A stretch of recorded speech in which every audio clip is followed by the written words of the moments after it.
Rice is truly universal, and not only are there many varieties, but there are also so many ways of cooking and serving it. So today I'm making my favorite, a super elevated but surprisingly simple rice bowl. Now, unlike a poke bowl, which is all about the fish, or bibimbap, the king of all rice bowls, which is about the toppings mixed in, this rice bowl is about a balance between the rice and the toppings, which is why I'm gonna divide this video into two main sections. The first is gonna be about the stuff I'm putting on top: Tabasco Mayo, herb salad, pickled chilies, and a crispy poached egg. This egg is mind-blowing. These toppings can also serve as a great foundation for some amazingly creative and fast meals. And because there's so much great food worldwide that uses rice, I also want to create a primer that hopefully anybody can use to get a little deeper into this world of cooking. So I'm gonna share everything I know about cooking my two favorite varieties of rice, Basmati and Jasmine. I'm gonna talk about things like ratio of liquid to grain, which fats to use, seasoning, and what liquids to cook them in. So that being said, I'm gonna start with the components first. The simplest and arguably best way to pickle chilies is to slice them thin and just pour a vinegar over the top. I like to match the color of the chili to the color of the vinegar. So for this red finger chili, I'm gonna use red wine vinegar.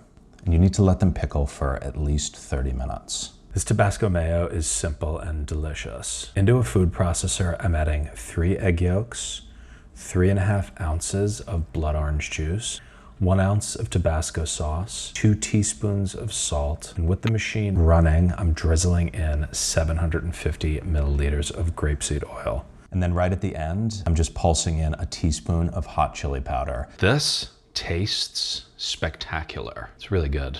Highly recommended.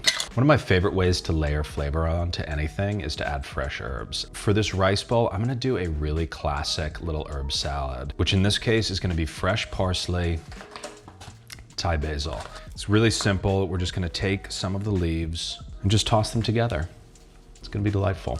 This egg is very special. I'm gonna cover a few eggs with plenty of water in this pot, and over low heat, bring the water up to 155 degrees Fahrenheit, and then turn the heat off and let the eggs sit in here for 30 minutes. For those of you that are familiar with immersion circulators, this should give a result similar to a 141 degree Fahrenheit egg. But it's actually also a much older Japanese technique called Onsen Tamago, which from my understanding is an egg that is slowly poached in a hot volcanic spring. That said, if you don't want to go through the hassle of this could totally be subbed for just a regular poached egg or even a fried egg. While those rest, let's talk about rice. I have here 2 of my favorite varieties of rice, Basmati and Jasmine.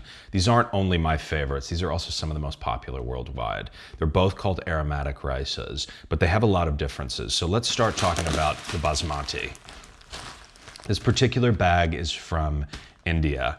And Basmati is not only super aromatic, but it also has an incredible texture. And in my experience, it takes flavored broths and seasonings very, very well. I always cook Basmati with a ratio of 1 part rice to 1.6 parts liquid. I almost always cook it with butter, and adding something like minced ginger to it works really well. I've also found, probably because I cook it in so much more liquid than rice, Basmati is a particularly forgiving rice to cook, which to me is a plus. To cook the Basmati, I'm adding 250 milliliters of rice to a cold pot with 400 milliliters of chicken broth, 1 tablespoon of minced ginger, 1 tablespoon of whole butter, and 2 teaspoons of salt.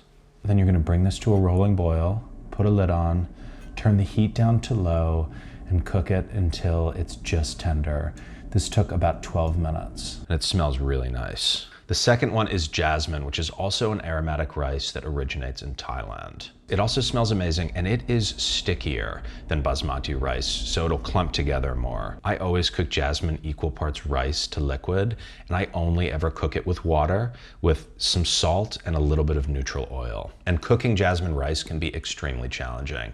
In my first kitchen job, they told me that things like béarnaise or making a perfect French omelet would be super challenging, but for whatever reason, I never really struggled with those things. But Jasmine rice took me years to figure out how to do consistently. To this pot, I'm adding 250 milliliters of rice, 275 milliliters of water, 2 teaspoons of salt, and a drop of grapeseed oil. You may be thinking, why did he say equal parts liquid to rice and then put a little bit of extra liquid in? So I think this is a great moment to bring up something which may be contentious, which is rinsing rice. Rinsing removes surface starch, which is a source of added stickiness, something which I don't do with long grain rice. And a lot of people will probably disagree with me, but I have never found it to be necessary. But I find that the equal parts ratio with jasmine rice does require the residual moisture from having rinsed it. So the fact that I'm not rinsing the rice means that I have to add a little bit of extra liquid to it. And this, I think, is the key to perfect texture in jasmine rice. You want to visualize a perfect steam environment inside of the pan, which to me means that every surface is as hot as possible. So what I'm going to do is, with the lid on over high heat, I'm going to bring this pot not just to a boil, but I'm going to keep this on high heat until every surface of this pan has gotten very hot. So the environment inside of the pan is pure steam.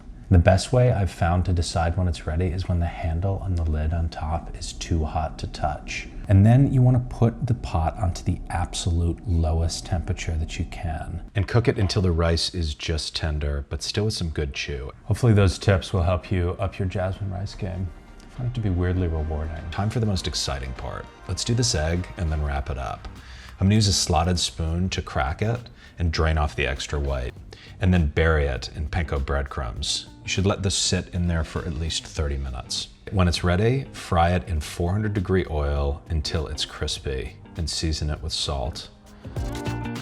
And now I just have to throw this in a bowl and it's ready to go.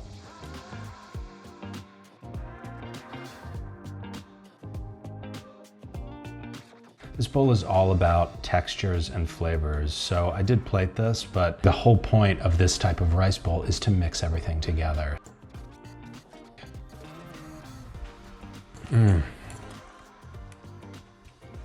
It's so good. The creaminess from that mayo, the texture of this egg, those herbs, the brightness of those herbs. This is really tasty. And there's so many ways to pickle chilies, but this is such a pure and great way of doing it. And I did use the Basmati for this, but jasmine would also work amazingly well. But that's all for me. Thanks for watching, and I will see you soon.